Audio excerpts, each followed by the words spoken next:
welcome to Next Week Tonight. Welcome. It's Next Week Tonight, brought to you by Fusion Fantasy Football, and I'm your host, Joshua. This is the show that continues to keep you a week ahead of the competition. If you've been with me, thank you. If you haven't, where have you been? But that's okay. You're here now. You get the most out of the show by being with it from the beginning. So I hope to see you at the beginning of next year. But there's still more to do. There's still edges to find. We look for players to add for free. We look for streamers to set up a week ahead of time. And we look for trades to be making before the rest of the league catches up. And we emphasize different ones of those at different parts of the season. So this week, there's not much to add. It's been picked pretty clean already. It's pretty bare out there.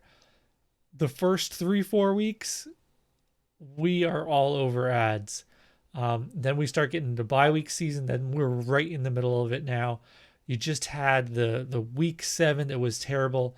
If you'd been watching, and if you did watch, we had a lot of good streamers ready for you for week 7 before the week 6 games were even played, except for Thursday because this comes out Friday. But the rest of the weekend games, you could have picked up and had players ready for, prepared for that week 7 bipocalypse. Not as bad in week 9, but better, but worse than week 8. Week 8, you're about to coming up on that weekend. It's only a couple. LA, Baltimore. I say LA, Las Vegas, and Baltimore.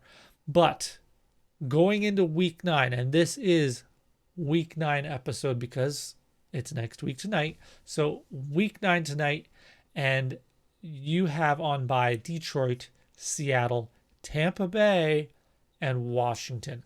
So some decent offenses, a lot of good starters on these teams, various positions, 4 teams. So it's going to push you a little bit. Look ahead, check out your rosters, be prepared. All right. Ads, I don't have much. I will put in one name because Joe Flacco traded to the Jets. There is someone on the Jets who has had success, and I believe with Flacco, Ryan Griffin, tight end. Yes, we are going full on narrative. That's right. Flacco loves throwing to tight ends. Why not? So if you're a deep league, desperate, there's a name to look into. All right. I thought it was interesting. All right. Really, we're going to focus on streams and then a lot of trades today because we are getting into the trade deadline, maybe in your fantasy league, but for the NFL, if you're in a dynasty, hopefully you don't have one, or at least it's just until the playoffs. But for a lot of redrafts, you're going to have your trade deadlines coming up in the next several weeks, probably next week at the earliest. But we want to start getting into that mindset, setting ourselves up for the playoffs. So I'm going to give you some good options at a range of costs. So let's start with streamers for week 9 at quarterback.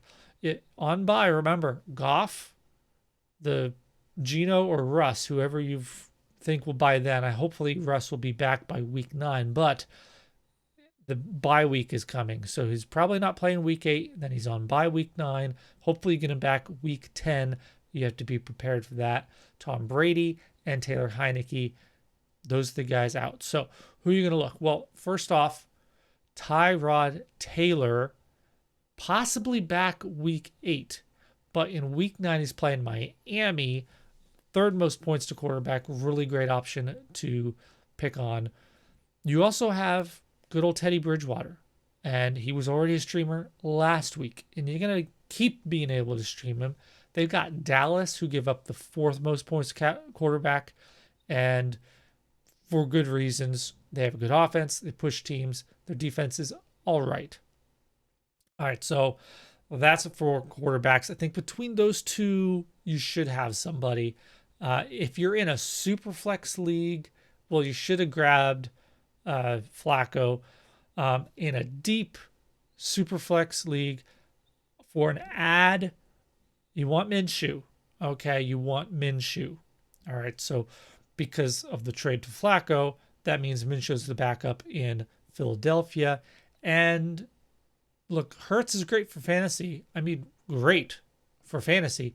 But if he keeps playing like this, he could possibly get benched. They might just try out Minshew, at least to show him off, try and trade him or something. I don't know why. That doesn't really make sense to me. But teams do these kind of things. So keep an eye out. I don't mind Minshew. I think in some ways he could throw the ball better than Jalen Hurts is right now. That's a scary thought. But Devonta Smith, as much as I wasn't super high on him, but the guy is open all the time. He really is, to be fair. And Jalen Hurts just is anticipating, can't hit him. I don't know what the deal is. So, all right, lots of points for us, but man, and so many of them come in the fourth quarter. It's just the whole situation is crazy. And then another super deep, super flex quarterback option. It sounds crazy, but Jacoby Brissett. So think about this for me. If Deshaun Watson is traded to Miami, do you think they're just going to be sitting on Tua? It's possible. It is possible. They might figure that Watson's going to be the starter for 2022 and they have the rest of the year off season to trade Tua. But if they also trade Tua, Brissett will be the backup, which means within a couple weeks, he's going to be the starter. And this team will be in full-on tank mode for picks, trying to build up the team for 2022 with Watson as the quarterback. Because I don't know if you're naive, but I am pretty sure that if Deshaun Watson starts a game, if he even is allowed to start a game, we will magically have a leak of some kind of recording to do with Watson, and the press and the bad media and all the coverage and how bad it'll seem will force him onto the commissioner exempt list. We've seen this before. Something will leak if he is allowed to step into the spotlight on the field. That's my guess. Just going by past situations. All right. So that means Brissett becomes the quarterback, the starting quarterback, if you didn't put that together. So not a bad stash. All right. Moving on. That's it for quarterbacks. I got you some ads, some bonus ads I wasn't even thinking about. I do remember I was thinking about actually both of those earlier today and forgot to put them in ads. All right, so here we go. Running back on by, you've got the Lions, so that's Swift and Jamal Williams. You've got Seahawks, so that's Alex Collins or Chris Carson if he's back. You've got Leonard Fournette, Ronald Jones if he is on a team somehow. And then, of course, Antonio Gibson and J.D. McKissick on Washington. I'm going to give you three really deep options because I'm going to assume that all the better ones that are obvious that you can figure out by yourself are already taken. Okay? So if you're coming to me, it's bad. All right? Jeremy McNichols playing the Rams, who give up the fourth most receptions and receiving yards to running back. And that is really key because I'm focusing on that. I'm focusing on the receiving options because that's the only kind of running backs that's available is the receiving backs. And Jeremy McNichols, if the Titans get down, he does seem to get more passing down work. But Derrick Henry has a higher target share than ever this year. And so even that's not a guarantee. But I do see a decent upside there. We've seen McNichols get some work before. Royce Freeman, oddly enough, is like the receiving back, not Chuba Hubbard, which really we saw this in Denver too. where Lindsey was actually the on the ground back, and Royce Freeman, who's the bigger dude, was the receiving back. And I pointed this out several times in the past that it was this weird upside down backwards world there. It's the same thing here. It's just the coaches know what these guys can do, and Royce Freeman clearly is just better at that.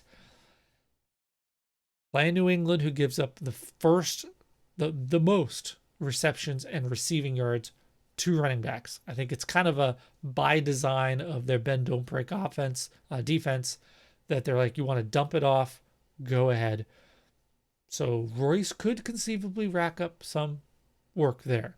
And then lastly, JaMycal Hasty on San Francisco, playing Arizona in week 9, who give up a lot of receptions to running back. And it's the kind of matchup, right, where I can see JaMycal Hasty being involved in a high scoring or from behind kind of situation.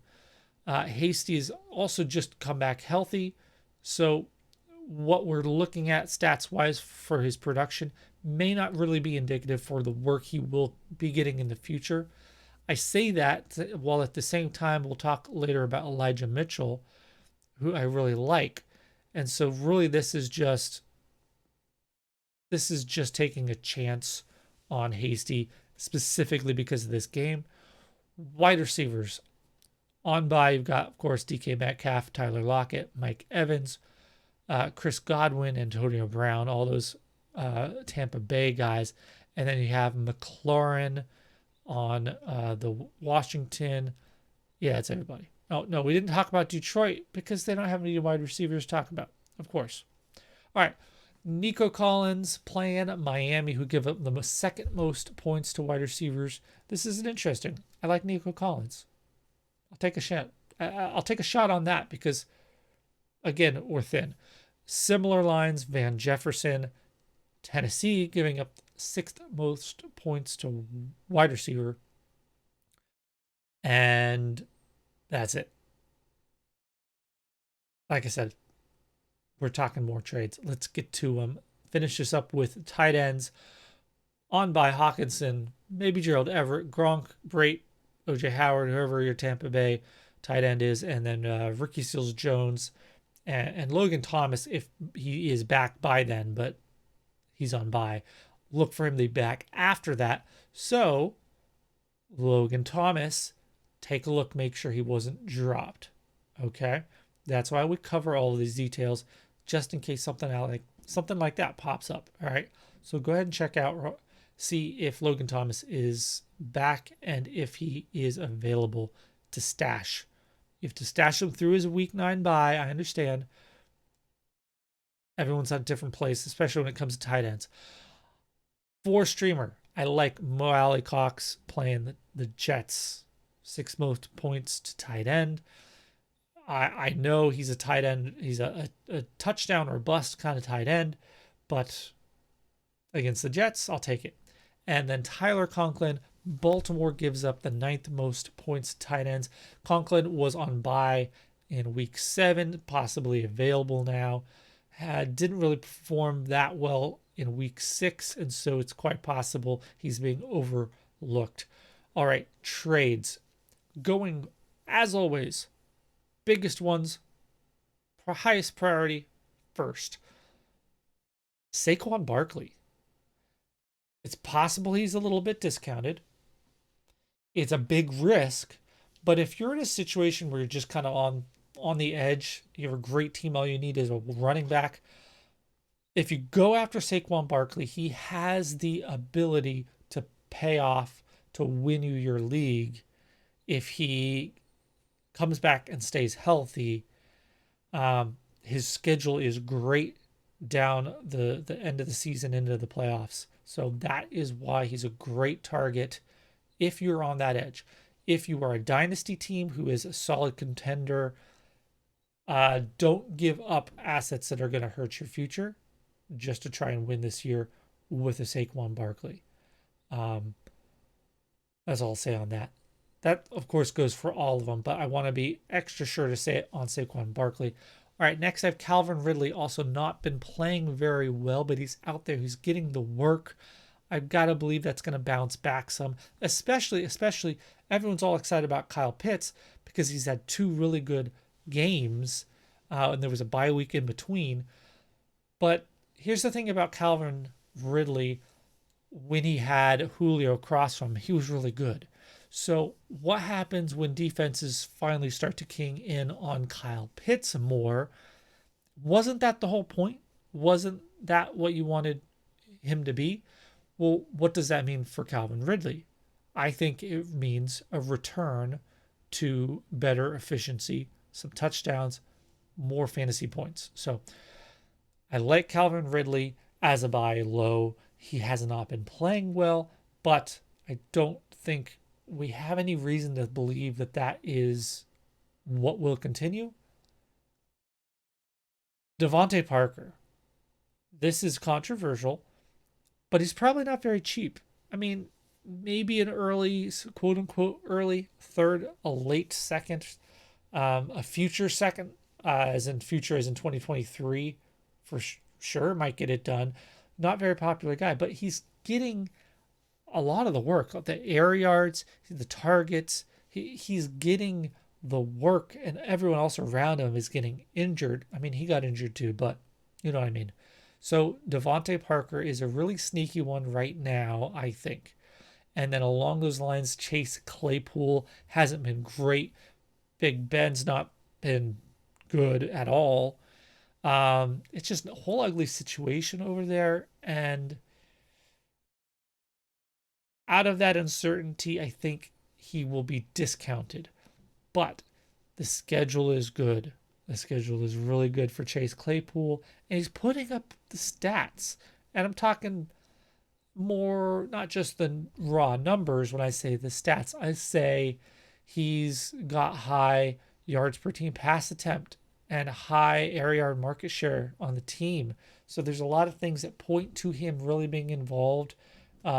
And I would like to have that possibility, that high end possibility for return on my team. Chase Edmonds. Now, he just played Thursday night, finally got a touchdown. I was hoping to have him on this list and have him be buyable. I still think he is, because James Conner in the meantime scored 2. So, there's going to still be people annoyed with Chase Edmonds. I think you have a chance. There's just a chance that Edmonds takes over more, continues to get touchdowns, and so on. Elijah Mitchell, referenced him a little bit earlier. I really like Elijah Mitchell, and they seem to like him too.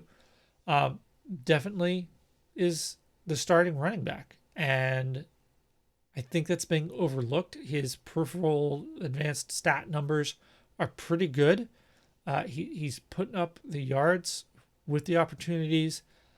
We love to see that. So the thing about Elijah Mitchell is we don't know how much JaMycal Hasty is going to take work away from him. I don't think a lot. I think he will be the receiving guy in some situations. But I really like Elijah Mitchell. Simple as that. Jacoby Myers, I forgot. I had him on this list last week. So definitely go and get him. We thought he might have a touchdown. He didn't. Still waiting for it. So, hey, there's hope for you yet, Jacoby. All right, and then kind of a dynasty move, and a lot of these moves are still applied to dynasty, and even some of them don't, and I say specifically like the Saquon Barkley, but some of these only make sense from a dynasty perspective, which is Elijah Moore. I don't think he's going to be particularly fantasy relevant in 2021 season. So this is definitely a future move, whether it's a completely new quarterback, whether it's Zach Wilson or not, it's not going to matter. You're going to be able to get and maintain that value with Elijah Moore going into next year. He's not bad. He's showing out some decent stuff. It's just not connecting right now. And we'll see. Maybe Flacco really likes him. So again, trading for him now, I think, is the best bet for a return of profit in some way. Okay. All right. That's it for the trades. Um, I would like to go back and look at some of our streamers from a couple weeks ago for week 8.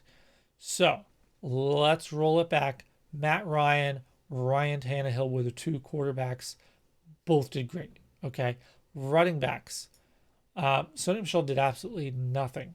So that was always a higher risk play. High risk, high reward. No reward there.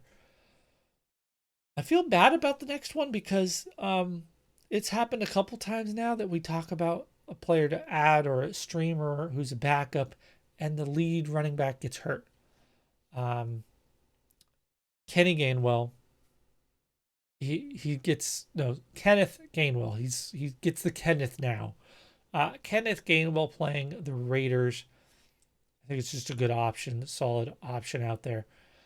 For wide receivers, we had Randall Cobb versus Washington. That actually didn't pay off, but if you held on to him long enough to hear the news about Adams and all of them being out, which was, I mean, was that even during or before Monday Night Football? It was very late. It might have been early Tuesday, but before waivers. And so you shouldn't just be cutting guys. You should be cutting guys as part of a claim.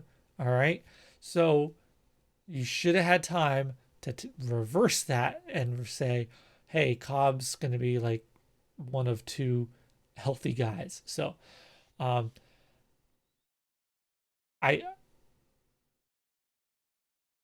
Randall Cobb could keep doing this absolutely with situation. I hope you started him Thursday night. That's all I got to say. Preston Williams, drop him. I mean, it's not working out. He even keeps getting hurt. That was his opportunity. He had it. He missed it in my eyes. I don't know if he's ever going to get it back. Now you've got Fuller coming back soon. The window is closed. Done. Gesicki's playing well. Despite it, done. So my bad, Preston Williams. And of course, the tight ends, the best pick of the entire week. And I said this specifically in the show. I said if I could sort all of these streamers, not just by position, but all of them together and say what my favorite one is, I said it would be CJ Uzoma. And sure enough, what was it? Like, I don't have it here. It's on the different notes. I think it was like 26 points, something like that. All right. Couple touchdowns, big points. There you go. All right. And then we already recanted or recalled the Demetrius Harris take because a couple days later, Zach Ertz was traded. So don't hold me to that one. All right. So if you need a recap on that when it goes to week 8, if you're still looking for streamers, don't forget we got Teddy Bridgewater, Daniel Jones. Daniel Jones is obvious one, but there's the Teddy Bridgewater I talked about earlier. We have Tony Pollard, Sony Michel, and Chris Evans for week 8. I do think the Sony Michel one could happen. And of course, the other ones are in the same categories as other situations I talked before. It's just a shot. It's just a chance. I really do like the Tony Pollard one. I think he should be flexed in a lot of leagues. All right, wide receivers. We just had Tim Patrick. I didn't come up with anything else really for you. And then tight end. We said any of the Patriots tight ends. Okay. So Jonnu is back and practicing, but Hunter Henry has, the whole revenge game against the Chargers coming up. So really interesting to see what happens there. Either of them I would start. All right, Evan Ingram against Kansas City Chiefs, who give up the 5th most points to tight end, and CJ Uzoma again against the Jets. So I called that a while ago. If you picked up CJ Uzoma, like I was imploring you to, you had him for 2 weeks. That's a bonus we try to get for you when possible to get more than just 1 week's use out of a pickup. All right. That's it. Not too bad. 25 minutes. Thanks for joining me, guys. Again, fusionffb.com for the website, and then on Twitter at fusionffb. I'm your host, Joshua. Good luck in week 8, and I'll see you in week 9 because I'm a week ahead. All right, guys. See you next time.